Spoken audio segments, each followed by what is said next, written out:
Today we'll be skating these brand new limited edition curb killer trucks by Slappy Trucks, and you know we had to set them up on a 10-inch curb killer deck to match as well. I actually met the curb killer Ira Ingram last year at the Red Bull demo at Sydney Park Skate Park, and he was such a legend. I didn't get to talk to him for too long because he was part of the production team there for Red Bull, so he was pretty busy, but he still took the time out to have a little chat with me and get a photo, which was really cool of him. So these are 10-inch wide solid trucks. They're 53.9 millimeters high, and they have an inverted kingpin. This gives them a 9mm grind clearance and a 20-degree slappy angle, which is the most grind clearance that's on any truck on the market right now. Just for reference, the industry standard is a 5mm grind clearance and a 10-degree slappy angle. So these inverted slappies are almost double the grind clearance of standard trucks, which is pretty crazy. I have skated slappy trucks before in the 9-inch size, but I had the standard kingpin and I still had no troubles at all with Feebles, Smiths, and Hurricane grinds. And they only had a 6.3mm grind clearance and a 15-degree slappy angle. So I doubt you'll ever get hung up on any of those grinds with these inverted kingpins, but we still need to test all those grinds out just to make sure. But first, let's have a little warm-up session at this sick DIY park here so I can get used to riding such a big board again and wear the trucks in a little bit. Then we'll get into all those Feeble, Smiths, and Hurricane grinds to put the grind clearance to the test. Then I'm going to head out and hit some street spots around this area because there's some really good slappy curbs around here, and it just wouldn't be right to not have a slappy session on this setup. So let's start warming up.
Just like the 9-inch slappy trucks I skated, these wore in pretty much instantly and felt comfortable straight away. I'll link that video I did on the 9-inch slappy trucks for the Fast Times channel at the end of this video if you want to get a more detailed look and behind the scenes of who created the company and the history of it, and to see my first session on the slappy trucks. But so far, these are feeling just as good. So this whole setup did feel pretty damn big and heavy at first. I have been riding a 9.1-inch board before this with 9-inch slappy hollows as well. So this is much heavier and took a little bit of getting used to. But now I'm feeling pretty good on it. I've gotten used to the weight, used to the lock-ins and the foot position, so I think it's time to get into all of those Feebles, Smiths, and Hurricanes.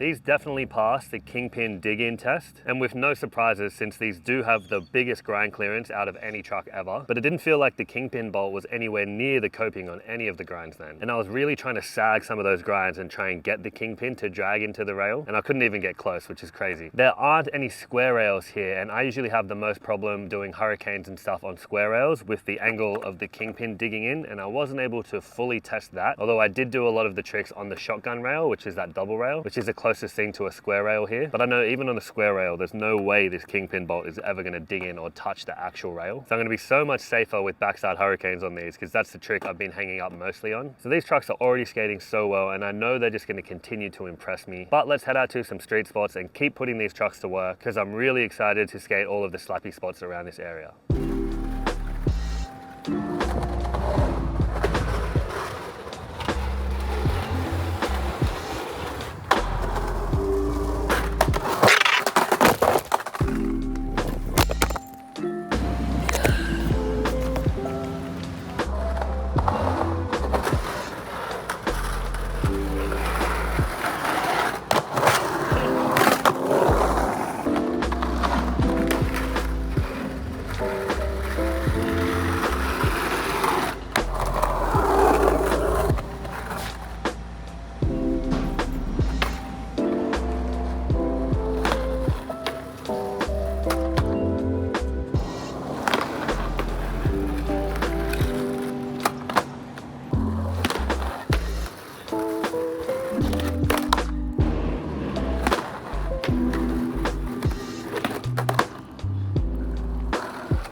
That's about as much free time as I have today. I got to get back home to my dog, but these trucks are amazing and they've been so sick today. Like I said, they wore in and felt comfortable instantly. They were loose at first, but not uncontrollable, and the more I kept skating, the harder the bushings got, so they wore in pretty quick. Grind clearance is crazy, no hang-ups on any of the Feebles, Smiths, Hurricanes, the Fakey Smiths, the Willy grinds. No troubles on any of the Slappy Feebles, Crooks, Hurricanes, or anything I just did at this last curb here, and they just feel so sick to grind. So if you're someone that gets Kingpin grabs on any of those tricks and it just gets super annoying. For me, it was mostly backside hurricanes. My Kingpin would just dig in on the top and just throw me. It was super annoying, super painful. So if you've had any of these problems before, inverted Kingpins are definitely going to be for you. Or if you're a Slappy guy that likes to try different combinations on curbs, these are going to be perfect as well. And that's pretty much what they're made for. They're named after Slappies. They're called Slappy Trucks. And of course, the Curb Killer Pro model is going to have the inverted Kingpin, so there's extra grind clearance, because he absolutely murders curbs. And obviously that's where he got his nickname from. So check out the video I did here with fast times on the first session I had on the 9-inch Slappy Trucks, and I went over a bit of the history of the brand and who created it. I don't want to give too much away because I'm going to do a comparison video between Slappy Trucks, Ace Trucks, and the independent stage 4s. But all I'm going to give away for now is that Slappy Trucks are sick and they're my favorite right now. So check out that video and let me know what your favorite truck brand is.